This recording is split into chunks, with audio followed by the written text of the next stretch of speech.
સમગ્ર ભારતમાં નવા વર્ષની શુભેચ્છા પાઠવવામાં આવી રહી છે। શહેરી વિસ્તારોમાં ભારતીય સંસ્કૃતિ જ્યારે ભૂલાતી જાય છે, ત્યારે એક બાજુ વર્તમાન સમયે લોકો નવા વર્ષ નિમિત્તે સોશિયલ મીડિયાનો ઉપયોગ અને હેપી ન્યૂ યર કહી શુભેચ્છા પાઠવતા હોય છે, પરંતુ આજે પણ બનાસકાંઠા જિલ્લાના અનેક ગામોમાં વર્ષો જૂની પરંપરા જોવા મળે છે,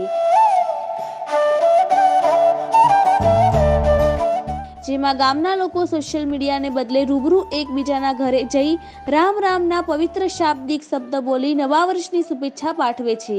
જેમાં દિયોદર તાલુકાના ઓઢા ગામે વર્ષો જૂની પરંપરા આજે પણ જોવા મળે છે, જેમાં સ્ક્રીન પર દેખાતા આ દ્રશ્યો નવા વર્ષની ઉજવણીના છે, જ્યાં યુવાનો એકબીજાને રૂબરૂ મળી નવા વર્ષની શુભેચ્છા પાઠવી રહ્યા છે। રિપોર્ટર રાજ કચ્ચર, બનાસકાંઠા।